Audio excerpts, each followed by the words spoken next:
Music licensing reimagined.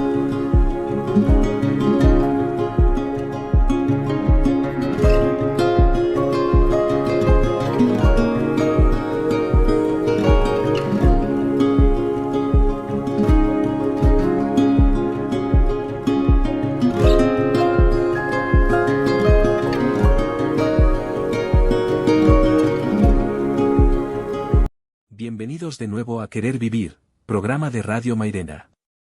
Los cuentos infantiles son historias diseñadas específicamente para entretener y educar a los niños. Suelen incluir personajes ficticios, animales que hablan, aventuras mágicas y lecciones morales. Estos cuentos han sido una herramienta tradicional para transmitir valores culturales, enseñanzas y entretenimiento a lo largo de generaciones.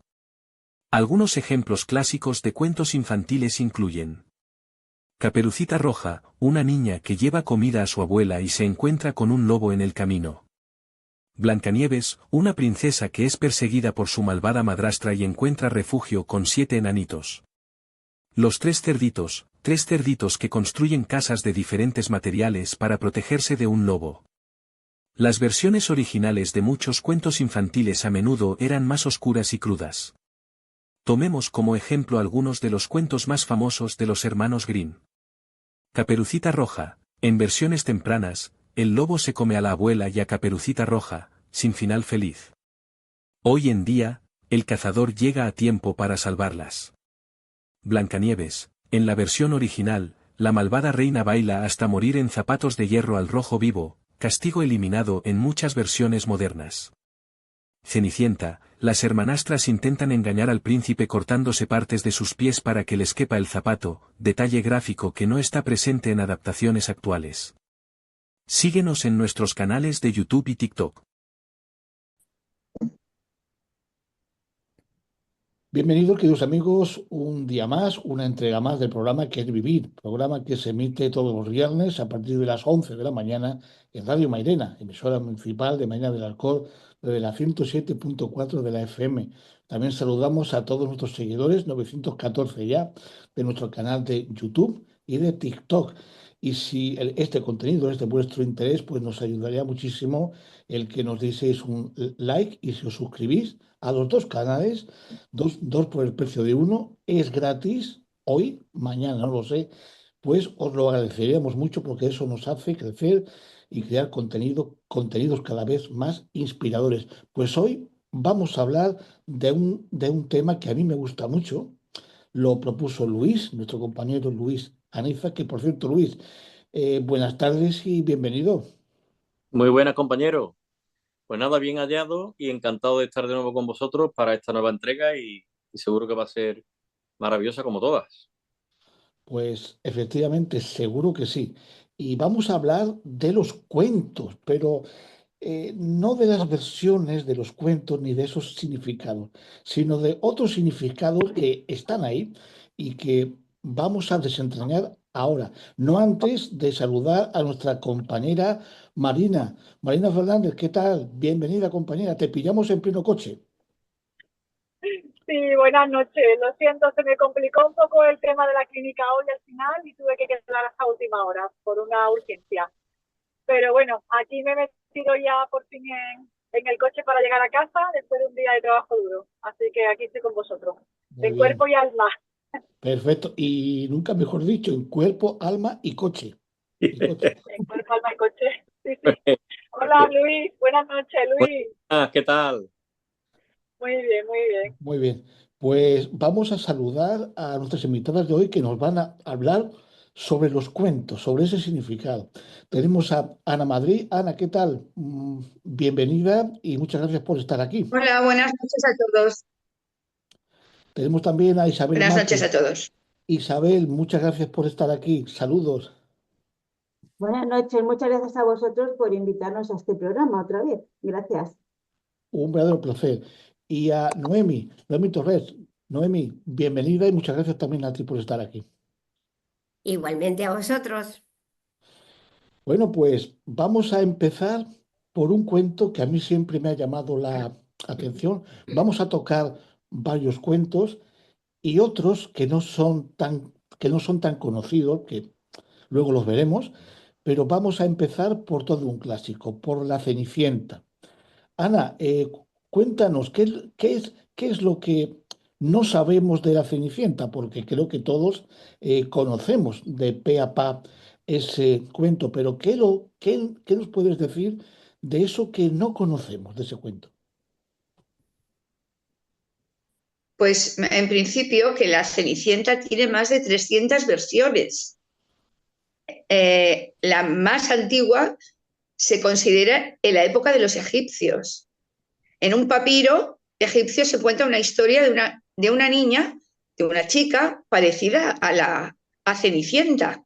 Después los griegos también hicieron alguna versión de una tal Rodópe, la de las mejillas sonrosadas.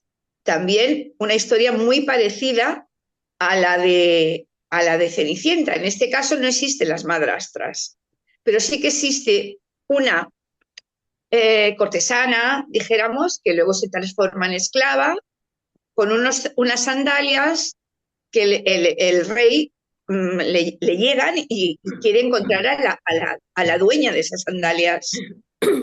Las versiones han ido transformándose hasta llegar a la que a mí me gusta mucho, que es una versión china de la dinastía Tang, que la dinastía Tang china ocupó los siglos 8 al 10 y nos habla de una joven que se llama Ye Shen, que tenía unas hermanastras y una madrastra. Entonces no la dejaban ir al baile, como ocurrió con Cenicienta en la versión que conocemos. La madrastra se come un pececito que tenía Ye Shen, que le gustaba mucho, le tenía mucho cariño, y no le permite ir al baile. Entonces la chica se queda llorando, se queda con la raspa del pescadito este que quería mucho, y por lo que sea, ella invoca a los espíritus y la llevan al baile, la facilitan ir al baile. En este caso, Yeshen no tiene un zapatito de cristal, tiene un zapatito de tela, de raso, muy pequeñito, porque Yeshen tenía unos pies de 10 centímetros de largo, ¿no? Tiene unos piececitos muy, muy pequeños que son estos que les ataban a las niñas, ¿no? Y entonces, pues cuando acaba la fiesta, pierde el zapatito. Bueno, después de muchos intríngulis, el rey quiere buscar a la doncella que tiene ese pie tan pequeñito. Y al final, bueno, van a casa de la madrastra. Como es una versión muy dura, por eso digo que la versión ha ido cambiando, porque las hijas, las hermanastras, a una le cortan los dedos la madre para que entre en el zapatito, pero como el zapato era de raso, pues se llenó de sangre. A otra le corta el talón del pie para que le entre el zapatito, hasta que llega Yeshen, que pone el pie y lo calza perfectamente. O sea, las vueltas que ha dado la historia hasta llegar ahora al zapatito de cristal de los hermanos Grimm y Perrault, que es también es una doncella esclava de la familia, de la hermanastra, pero ha dado un giro mucho menos cruel, porque en esta de China la madrastra y las hermanas acaban en un pozo y apedreadas. O sea, es todo muy, muy sangriento, muy, muy truculento, ¿no? En otra versión, la Cenicienta le corta el cuello a la madrastra. ¿Claro? Esto se le explicaba a los niños, ¿no? Era una versión como muy cruel. Sí, sí. Sí, o sea, lo que hacen los hermanos Green es que suavizan un poco todo eso, evidentemente. Claro. Igual Disney ya no te cuento. Bueno, Disney Ya con pajaritos. no lo suaviza, sino que lo endulza. Vamos. Claro. Con pajaritos volando y la calabaza. En este caso, la calabaza es un pescado que la madrastra se lo come, ¿no? O sea que sí, sí. La historia de la Cenicienta tiene muchísimas versiones. Ya te digo, se calcula unas 300. Luis, sobre ¿Qué? la Cenicienta, ¿qué te sugiere? ¿Qué valoraciones? ¿Qué preguntas? Bueno, yo, hombre, me quedo un poco fascinado con la cantidad de versiones que tiene la Cenicienta, lo desconocía completamente. Y bueno, y sobre todo la antigüedad, ¿no? De ese cuento, que si ya antiguamente en China y en el antiguo Egipto, pues ya existían unas versiones de una Cenicienta, ¿no? Lo que me sugiere es que el mundo está lleno de Cenicientas y Cenicientos, ¿eh? O sea, que quiere decir que con esto que es una metáfora, que el cuento, los cuentos, creo, ¿no? En gran parte, pues son metáforas de lo que es la vida, ¿no? De la vida cotidiana, ¿no? De la vida real donde, bueno, pues eso, personajes buenos, Sí. entre comillas, bueno, están ocultos por la maldad y por, en fin, la avaricia, por circunstancias bueno, pues que no desean y que le impiden, pues, tener una vida medianamente digna y feliz, claro. Es decir, y bueno, al final, bueno, pues claro, lo que pasa es que aquí las versiones difieren mucho, ¿no? Porque hay versiones muy maléficas y como muy negativas, con muy mal final, y sin embargo otras que, bueno, yo me quedo con lo bueno, ¿no? Porque bueno, es lo que viví de pequeño con Disney, con, en fin, y bueno, y evidentemente, pues esa versión endulzada a mí me gusta, ¿no? A mí me gusta lo dulce antes que lo agrio, ¿no? Aunque lo Ujú. agrio también es parte de la vida, es decir, bueno, pues las dos cosas, ¿no? Pero bueno, es una metáfora para mí bonita porque además es que simboliza mucho lo que pasa en la vida, ¿no? O sea que bueno, y es verdad que muchas veces pues la Cenicienta no tiene tanta suerte como tuvo ella, ¿no? De que al final pues el rey de alguna manera da con ella, ¿no? Hay muchas Cenicientas que pasan por la vida pues sin ser descubiertas y sin ser valoradas, ¿no? Quiere decir que de alguna manera Mm. pues bueno, creo que hay muchas más Cenicientas, digamos, que no han logrado ese objetivo, ¿no? Pues, Es lo que se me viene, ¿no? Es lo que Muy bien, a mí me simboliza eso, ¿no? muy bien. Vamos ahora a otro cuento. Cualquiera de vosotras podéis intervenir cuando queráis, pero vamos ahora a entrar en otro cuento, no menos famoso, que yo creo que nuestra invitada, eh, Noemi, pues lo está diciendo a voces, ¿no? Que es Caperucita Roja. Eh, Caperucita Roja, Noemi, tiene también ese intento de suavizar el cuento o la historia original hasta que ha llegado hasta nuestros días. ¿Y qué simbología puede tener? La Caperucita Roja, pues, bueno, pues como se decía antes, sí, llegaron primero de la segunda fase, ¿eh?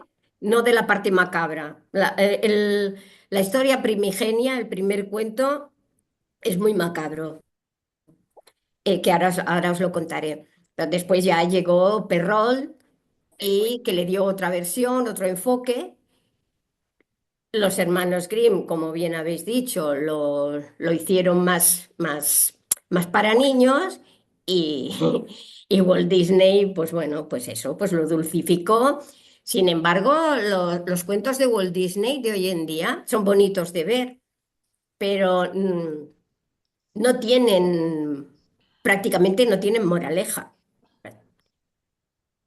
Y yo no he visto a ningún padre al salir de ver una película de Walt Disney explicarle la moraleja del cuento o el simbolismo del cuento a ningún niño, porque me imagino que es que los padres tampoco no lo saben, ¿eh? Porque para averiguar qué realmente quería decir el cuento primigenio en el momento en que se escribió, o bueno, empezó oralmente, todo era, hablamos de hace miles de años, ¿eh? Y todos los cuentos solían salir por allí, por Oriente Medio, Egipto, todo eso. Y tenían dos funciones. Una era la de la advertencia, advertir a los niños de los peligros, y la otra también era ir enseñándoles que lo que había fuera de casa era muy crudo, era una realidad muy cruda. Y entonces los iban metiendo en esa realidad, porque en aquellas épocas, pues bueno, pues todavía era más crudo que ahora salir a la calle. Y quizá por eso eran más contundentes también. A ver, la primera versión que se transmitía oralmente. la Caperucita sale de casa, su mamá le dice que vaya al bosque, bueno, no, que vaya al pueblo de al lado donde vive la abuelita, pero para eso tiene que cruzar un bosque. Entonces, la simbología de aquí en el momento ya tenemos la capucha y el bosque. Entonces, la capucha significa la regla. O sea, cuando la mamá le dice a Caperucita, sal de casa, es el ritual, dijéramos, de paso de niña a mujer. Ujú. Entonces, ella sale ya como mujer de la casa y llega al bosque. El bosque, en todos los cuentos, todos, significa que es el mundo abierto, el mundo. Y allí puedes encontrar bueno y malo. En todos los cuentos que aparezca un lobo, el lobo, es el símbolo del peligro. Donde aparece un lobo es que hay peligro.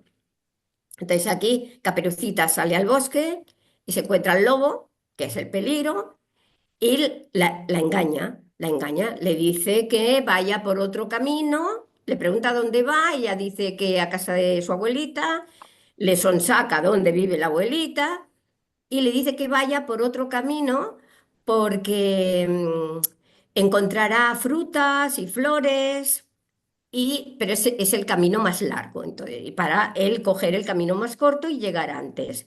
Entonces, Caperucita aquí lo que hace es elegir si están los dos principios, el principio del placer y el principio de lo real. Entonces, ella elige el principio del placer. Prefiere irse por el camino que aunque sea más largo, a ella le gusta más. Cuando su madre le había dicho que no se saliera del camino. Entonces, ¿qué es él de lo que debe hacer? Elige el que le gusta a ella en lugar del que debe hacer, ¿no? Entonces, cuando ella, Caperucita, llega a la casa de la abuelita, el lobo ya ha llegado hace rato, se ha comido a la abuela, pero ha guardado sangre en una botella y un trozo de carne. Entonces, cuando llega Caperucita, él ya se ha metido en la cama con el camisón de ella y el gorro y solo se le ven los ojos. Y entonces ella le dice, ¿Estás bien, abuelita? Y te he traído leche y pan. Y le dice, bien, sí, sí. Dice, ahora me lo comeré. Dice, pero primero cena tú. Dice, allí tienes vino y carne. Entonces la Caperucita se bebe la sangre de la abuela y se come una parte de la abuela. Después de esto, ella se acerca a la cama de la abuela y el lobo, bueno, con los ojos, le dice, quítate la capucha roja. Y ella le dice, ¿y qué hago con ella? Y él le dice, tírala al fuego porque no la vas a necesitar.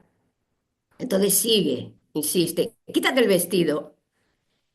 La muchachita se quita el vestido y le dice lo mismo, échalo al fuego que no lo vas a necesitar. Así, hasta que ya se ha quitado todo y se mete en la cama con la abuelita. Entonces empieza la escena aquella de, ¿qué ojos más grandes tienes? Pues sí, para verte mejor. ¿Qué dientes más grandes tienes, no? Y entonces ya es cuando la agrede. O sea, la viola y se la come. Bueno, pues, y este es el maravilloso cuento de la Caperucita que se explicaba a los niños hace miles de años. De allí cambió mucho a lo que tenemos ahora. Claro, pasó por Perrault, pasó por los hermanos Grimm y ha pasado por Walt Disney. Pero incluso Perrault elimina la parte de la violación y la parte del canibalismo, la elimina. Y Perrault era un aristócrata francés. Y entonces él, bueno, hacía las advertencias, pues cada uno según su época. Entonces, en la época de Perrault, él veía que había muchas muchachitas en la corte que se dejaban seducir muy fácilmente por los muchachos también de la corte, y él veía que eso no estaba bien y que acababa fatal. Y entonces la versión de él es, pues eso, que el lobo sigue con lo de la capucha, indicando que que ya es sexualmente activa, que ya es una mujer, pero tiene que andar con más cuidado y protegerse más de los hombres, que es el lobo, ¿no? En ese caso es los chicos seductores y cuanto más seductores, peores. Él lo explica así. Sí. Y que no caigan en eso. Es la advertencia que hace Perrault a las muchachitas, ¿no? Cuidado con los seductores que son unos lobos, la figura del lobo. Desde luego, Y Noemi, sí, eh, mm, eh, a mí no me extraña que entre la condesa sangrienta, el arropiero, el sacamantecas y el hombre del saco, a mí no me extraña que los cuentos tuviesen esas connotaciones tan duras, porque es que eran peligros reales, evidentemente, en aquella época. sí, sí, sí, sí, sí, es que, a ver, el trasfondo de la Caperucita es muy sexual, Ujú, mucho, mucho, porque es el paso de niña a mujer y tiene que claro, andar con mucho cuidado. claro. Con mucho. Primero porque ya puede ser madre, porque tienen ganas de salir al bosque y de vivir la vida y se van a encontrar con lobos, ¿no? Ujú, ujú, Y bueno, y eso es lo que quieren dejar muy, muy claros.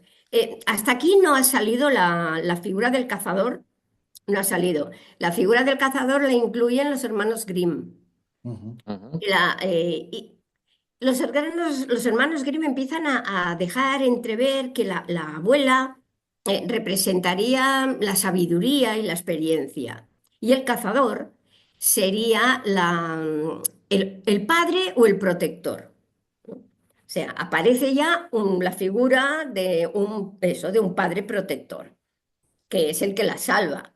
En el cuento de los hermanos Grimm, el lobo se come a la abuela y a Caperucita, pero el cazador llega a tiempo de abrirle la barriga al lobo y sacarlas. Pero ujú, dejan muy claro también y de eso se encargaron también las feministas, porque todo el mundo ha opinado de este cuento, ¿eh? Ha habido grupos de vegetarianos que han escrito versiones donde el lobo es vegetariano. O sea, todo el mundo ha metido mano ahí, sí, sí. Claro, claro. Una adaptación. Y las feministas, las feministas explican que es la propia Caperucita la que, con sus recursos y su valentía, es la que idea el meterle piedras en la barriga al lobo y echarlo al río y que se ahogue. Y es cierto, en el cuento es así. Es la claro. Caperucita la que pone solución, la solución final, ¿no? Y claro, y el feminismo frente a esto, pues bien, lo ensalza, esta parte del cuento la ensalza. Y, y no sé, Ujú, sí. bueno, ha tenido también muchas versiones, aparte de estas, ¿eh? Muchas. Ha habido versiones en Francia, en Italia. En Italia la más famosa se llamaba La falsa abuela. Y Ajá, en Francia, la fertilidad lujuriosa. No, no, es que tiene muchas connotaciones sexuales la Caperucita. mm, Y, bueno, y bueno, y hoy en día cuando salen los niños de ver la Caperucita, no pillan nada de todo esto. O sea, mm, nada, nada. Y los padres tampoco. Por lo tanto, no les explican la advertencia o moraleja que ya añadió. Al principio no mm, había moraleja, era miedo por miedo y hacer que las niñas no se fuesen por ahí, ¿no? Y andasen mm, con mucho cuidado.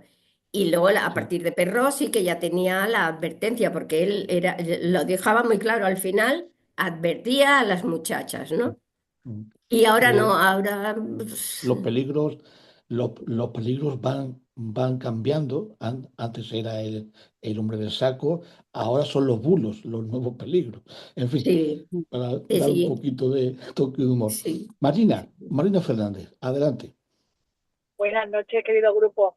Bueno, pues a mí me llega la versión un poco más endulzada de Caperucita Roja, sí, pero lo veo como una niña un poco desobediente, que la abuela, de verdad, que está en la cama, y cómo dejan a esa niña ir por el bosque sola como para llevarle comida, ¿no? Siempre pensaba esto. Y sí que hay que decir que, por ejemplo, a mí esta señal de la capa, del cazador y todo eso, y la protección o la sabiduría de la abuela, eran esos mensajes que lanzaban antes los padres cuando verdaderamente querían pues que los niños tuviesen esos mensajes así un poco ocultos, escondidos, en el que le advertían de todo lo que les iba a pasar o de todo lo que le podía pasar si desobedecían o si no hacían Mm, correctamente lo que ellos querían o indicaban que hicieran, ¿no? A mí nunca me gustaron los cuentos, ya os lo digo, porque hacía desde que mataban a Bambi, dejaban a la madre sola, que no, que no. Entonces yo era muy sentimental y lo pasaba fatal y yo siempre pensaba de pequeña, bueno, pero si estos cuentos son para que los niños no duerman, qué preocupación, por Dios. Una niña que sale sola de casa y la dejan por un bosque, y bueno, cosas así, igual que la Cenicienta, Blancanieves y todo esto, una manzana, una bruja malísima que está obsesionada con la belleza, ¿sabes? Era Mm. tremendo. Y la verdad es que me llama bastante la atención, ¿no? Ahora ya analizando, ¿verdad? Con este grupo y ahora que tenemos esta reunión, analizando, pues, frívolamente, pues, te llegas a reír. Ahora tenemos otro tipo de cuentos, sí, que no tienen estas moralejas, ni mucho menos. Tampoco hay tantos padres que lean cuentos ahora, ¿no? ¿Pensáis que sí o no? Es curioso, yo creo que no, ¿eh? Yo creo, vamos, la impresión que yo tengo es que los padres cuentan menos cuentos que Cuentan menos antes, cuentos, ¿no? ¿verdad, Luis? Ya Sí, no hay menos tanto, cuentos, menos tanto cuentos. contador de cuentos a la hora de dormir ni irse a la Porque cama, ¿verdad? bueno, también la vida ha ido derivando por otros derroteros, ¿no? Y yo creo que los chavales hoy en día, pues con el tema de internet, con el tema Móviles, los ¿verdad? móviles y tal, yo creo que, no sé, es otra historia, ¿no? Es otra forma de... antes era todo muy socializado, muy dialogado, porque era lo que había, ¿no? Era la transmisión directa de los padres a los hijos, de los abuelos. A mí me encantaba que mis abuelos me contaran cuentos, ¿no? De chicos, y que los niños hemos estado fascinados siempre con los cuentos, ¿no? O sea que ha sido un canal de transmisión absoluto y claro, y de advertencia, como bien estáis diciendo, es verdad que, claro, es decir, coño, es una forma de enseñar, de educar de alguna manera a las generaciones que están en ese momento, pues claro, pudiendo ser víctimas de, claro, pues de todo, de la pillería, de la maldad, claro. Y sobre todo en esto de Caperucita, también, claro, es el despertar a la sexualidad, evidentemente, con una chica joven, pues, coño, pues, que menos que advertir, que bueno, que ten cuidado porque lo que te puedes encontrar por ahí son muchos lobos, ¿no? Que sí Claro. que hay gente buena que son cazadores, sí, pero el cazador llega a tiempo o no, depende. Mm. Entonces, Pues, claro, pues ahí está la moraleja, ¿no? pues si las feministas se pusieron contentas con la versión de los hermanos Grimm de Caperucita Roja, con el cuento que viene ahora se van a poner todavía mucho más contentas. Porque Será, será. además, son historias, pero que se basan en hechos, en datos. Isabel, cuéntanos quién fue Takeko. Uh, Bueno, Takeko fue una guerrera samurái, porque aunque se cree que fueron leyendas, realmente existieron, ¿vale? Primero habría que decir que toda mujer nacida en lo que era bueno, lo que era en una familia samurái, ¿vale? Era de una casta guerrera. Y eran entrenadas, las niñas eran entrenadas, sobre todo en el manejo de la nagigata. La nagigata era un arma que era como una lanza curva, que era de muy difícil manejo, pero que, bueno, en manos de depende quién podía ser muy devastadora. ¿Por qué se las entrenaba? Porque cuando la mujer se desposaba, cuando el marido estaba fuera, era la encargada de la seguridad del hogar. Entonces, esta lanza se colgaba justo en la entrada, pues si había la necesidad de que digamos, el hogar, bueno, pues venía alguien, ¿no? Para entrar lo que fuera, la mujer era la encargada, podía empuñar bueno, lo que era esta lanza, y bueno, de esta manera lo que hacía era defender su hogar, ¿vale?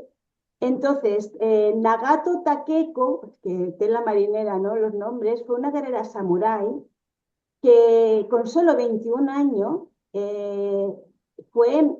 ¿cómo se dijo? ¿Cómo se dice? Participó en una de las guerras imperiales de 1868, ¿vale?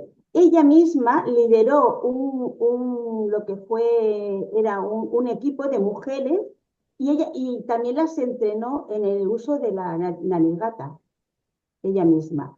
¿Qué pasó? Que fue herida en una batalla, Azui, en la batalla de Azui, creo que fue herida, fue malherida, y entonces le dijo a su hermana, como los samuráis, ¿no? Que le cortase la cabeza porque no quería que cayese en manos del enemigo. Y este fue la verdadera historia de Takeko Nagato Takepo, ¿vale? Entonces yo he escrito un cuento donde ella, ¿no?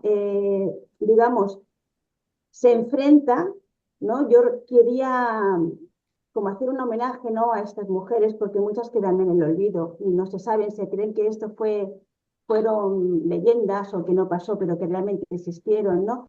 Donde ella digamos, en la época feudal, se enfrenta a lo que era un espíritu vengativo, llamado, espera, te lo digo, Kurohige, ¿vale? Ella se enfrenta a este espíritu. Este espíritu se cree que era un guerrero que había sido traicionado y lo habían asesinado en un bosque que había allí en su pueblo, ¿no? Y entonces ella, claro, se cree bueno, tenía atemorizados a todo el pueblo este espíritu, ¿no? Y entonces ella lo que hace es que al final decide enfrentarse, se enfrenta a él. Bueno, y hay una lucha y bueno, y ahí entonces ella lo que hace es que vence al espíritu. Entonces es un poco el hecho de reclamar, ¿no? El que no solo los hombres son héroes, sino que también ha habido heroínas, que las mujeres también no necesitan el príncipe que las salve, sino a veces ellas pueden salvar a los demás, ¿no? Y también el hecho de que, a ver, de que,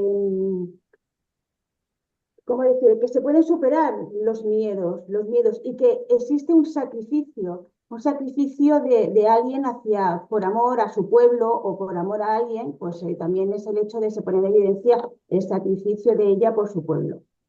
¿Vale? Más o menos este es uno de los cuentos que he escrito, son cuentos cortitos y bueno, y uno de ellos es la historia de eso, que se titula Takeko, la guerrera samurái y Kurohige, el espíritu vengativo.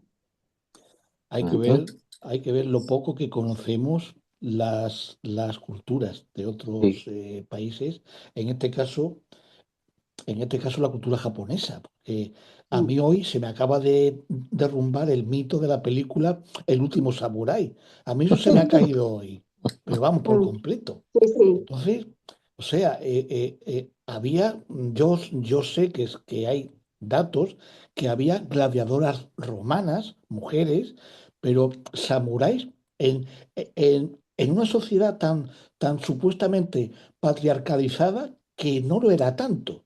Y, por ejemplo, Esparta eran hombres, o sea, se apartaba el niño a los 7 años. Aquí la mujer, si como tú has dicho antes, si nacía en una familia de samurái, era también samurái y se le tenía que entrenar así. Pero hay que ver cómo Hollywood mitifica todo hacia un estereotipo. Es realmente curioso. Y eso ha pasado siempre. Sí, sí. Piensa que, bueno, ahora se sabe, han descubierto en lo que se llama, bueno, en hallazgos arqueológicos recientes, de que el rol de la mujer iba más allá, porque en el periodo Sengoku del siglo, creo que es siglo XV, siglo XVII, ¿vale? Digamos, en las batallas ahora han descubierto restos arqueológicos, el 30% de estos restos de los guerreros que estaban ahí son de mujeres. Esto es digamos que es un descubrimiento reciente y el 30% nada menos de lo que han encontrado son mujeres. Eso no Curiosísimo, se sabe. curiosísimo. Verdaderamente tremendo. Oye, ¿y qué opináis de esa relación entre mito, leyenda y cuento? ¿Qué opináis? Hombre, sí, sí, sí. Sí, iba a comentar alguna compañera. Me he adelantado. No, No, yo solo habla si quieres. que yo solo quería comentar que eran reformulaciones. Los cuentos eran reformulaciones de leyendas folclóricas muchas veces, de transmisión oral, como ha dicho Noemí, eran reformulaciones que fueron pasando y se convirtieron en un cuento, ¿no? Ujú. Sí. Muy bien. Los cuentos eran como vehículos de transmisión cultural. Así era, y desde una perspectiva, digamos, antropológica, lo que hacían era que transmitían los valores, las creencias y las normas digamos, bien de la tribu, bien del grupo, bien de la casta, de lo que fuera. Y incluso estas historias servían para explicar lo que eran es que se me caen los auriculares, se me vienen grandes, lo que eran los fenómenos naturales, también servían para lo que era la cohesión o la unión identitaria del grupo, ¿vale? Y también para lo que era, digamos, dotar de sentido a lo que era extraño y desconocido en un principio. Esto era el génesis de lo que fueron los cuentos, ¿vale? Sí, Luego, claro, dime. no, que eso, que yo opino esto, que los cuentos eran esto que estamos diciendo, ¿no? Que empezaron ya hace miles de años por transmisión oral y que era pues en advertencias para para dar miedo y tener a la gente localizada. Luego el mito y la leyenda, me imagino que si ya ocurría algo sobre alguno de los cuentos de los que se estaba hablando, pues podía llegar a convertirse en una leyenda. Si no, pues quedaba simplemente en un cuento. Ahora, si ya aquello se hacía más famoso o ocurría algún hecho especial, pues claro, acababa la gente, pues iba de boca en boca y acababan convirtiéndolos pues en mitos, leyendas y podían acabar siendo héroes o siendo villanos, depende de quién lo contara, porque toda la historia ha sido así. Y lo de las mujeres guerreras estas, a ver, es porque toda la vida, la mayoría de veces, la historia se ha escrito por hombres. Y ya en la prehistoria, que se habla de que las mujeres quedaban al cargo de los niños en la cueva y los hombres iban a cazar, también ya se está demostrando que las mujeres también cazaban. Nunca, hasta ahora, había salido que las mujeres eran cazadoras. Y resulta que sí, las mujeres también iban a cazar. Las mujeres han hecho muchísimas cosas en la historia que el que ha tenido la pluma en la mano, que ha sido el hombre, pues como las ha borrado de un plumazo, nunca mejor dicho. Y ahora, por suerte, se está reivindicando y está apareciendo muchas cosas, que ha habido muchísimos inventos que han hecho mujeres que no se sabe quién los inventó. Hay otro cuento que a mí me interesa mucho, pero antes me gustaría apostillar un poquito más el tema de Caperucita Roja. Por ejemplo, Noemi, ¿qué pasa con Caperucita Roja también? Bueno, pues a ver, yo creo que ha estado siempre como mal enfocado, porque en lugar de advertir tanto a las muchachas, lo que habría que intentar hacer es cambiar la actitud de los lobos y así evitar que hubiese tantas caperucitas. O sea, en lugar de poner remedio a la consecuencia, lo que habría que hacer sería trabajar más en la causa. En la causa. Efectivamente, pues ahí que ha dicho eso. Oye, otro cuento que a mí me llama mucho la atención por su supuesto contenido simbólico es Blancanieves. Ahí hay muchísima tela que cortar. Mm. Está esa obsesión por la belleza, lo que antes comentaba Marina, que yo creo que si hubiera habido más clínicas estéticas, quizás estuviésemos hablando de otro tipo de cuento, pero bueno, está el príncipe, están los siete enanitos, está el espejo, ese espejo mágico. ¿Qué podemos decir sobre la simbología de Blancanieves?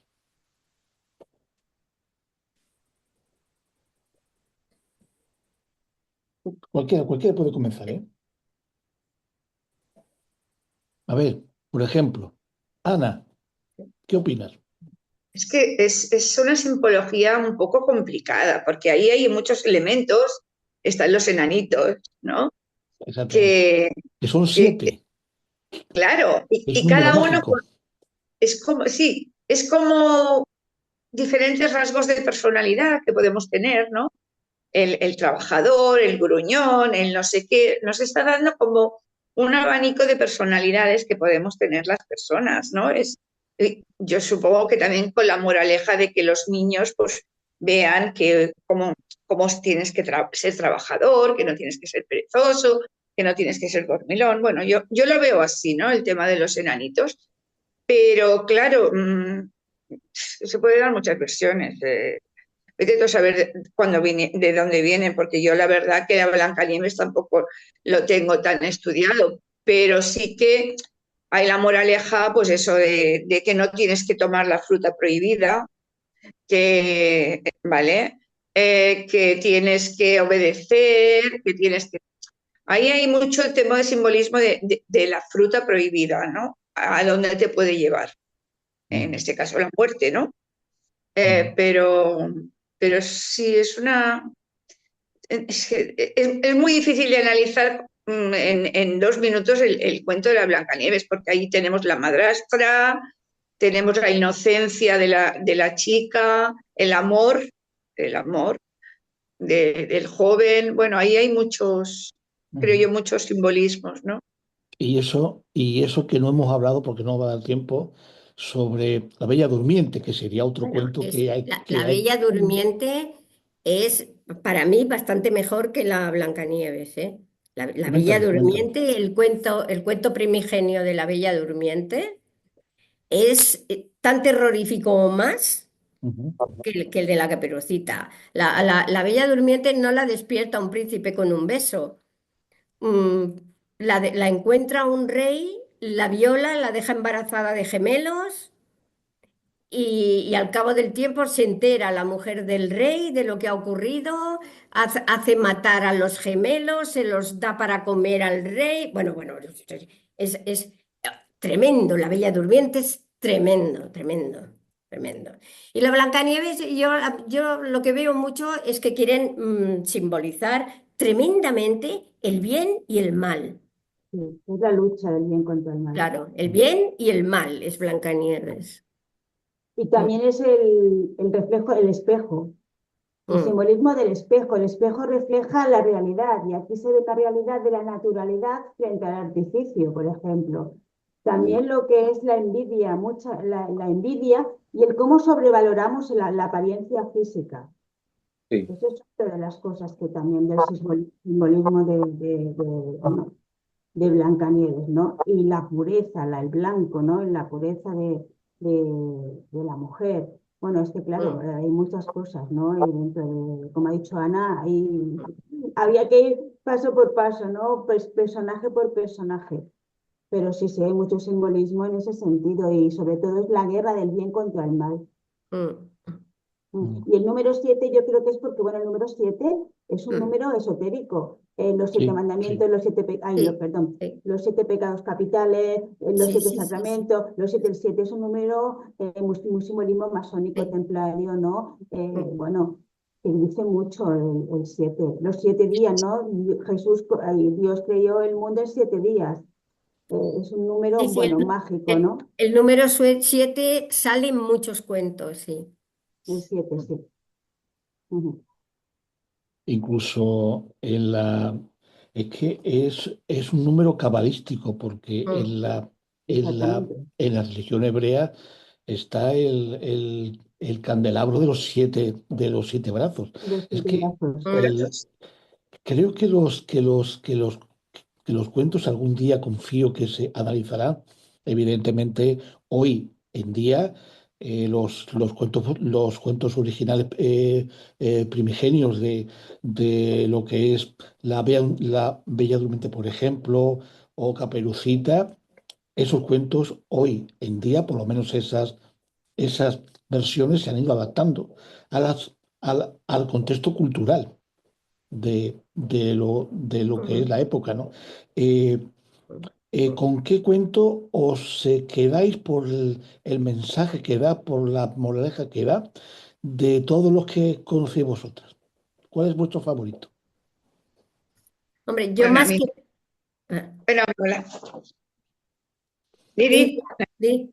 Nos queda un No, no, minuto. que yo te iba a Nos queda un decir minuto. que me gustan los tres cerditos, que lo he comentado antes, porque es que no le veo maldad, los veo simpáticos. Cuando lo he contado a los niños les gusta mucho porque es el símbolo del trabajo, del que no quiere hacer nada y al final, pues por ser holgazán, se le derrumba la casa y al final la moraleja es que hay que ser trabajador para conseguir cosas, ¿no? Pero me gusta mucho la actitud de los tres cerditos y es bueno, tiene una moraleja muy bonita, ¿no? No le veo ya, ahí no hay bosque, ni lobos, ni todas estas cosas. Sí que hay Que lobos. Sí que hay lobos. Pero malo, muy malo, que se coma nadie, ¿no? Hay un lobo, pues bueno, que sopla, pero bueno, no se quiere, bueno, a lo mejor se los quiere comer, pero bueno, tampoco se le ve tanta mala intención, ¿no? Es un lobo live, por así decirlo. Es ahí. En la Pollo de primera cocina. versión de Los Tres Cerditos, el lobo se come al pequeño y al mediano. Ah, Sí, Se come. vaya, nada. pues la vamos a Ya os, dejar esa. ya os he fastidiado el cuento. Ya me la has chafado. Muy bien. Oye, pues nos tenemos que ir ya. Muchísimas gracias, Marina, Luis, muchísimas gracias, Ana, Isabel, Noemí. Aquí tiene vuestra casa y hoy hemos aprendido muchísimo más de que no solo del arropiero, de Yo me confieso bruja, del sacamantecas, hoy hemos aprendido muchísimo más que los cuentos en aquella época tenían un mensaje y que era por algo. Muchísimas gracias, compañera. Sí, Muchas hombre, la frase para cerrar sería que cómo ha cambiado el cuento, ¿no? Pues sí, Menos mal que ha cambiado también. Menos mal que ha Sí, cambiado. Pues todo nada, la lo verdad que muchísimas, sí. pues nada, muchísimas gracias.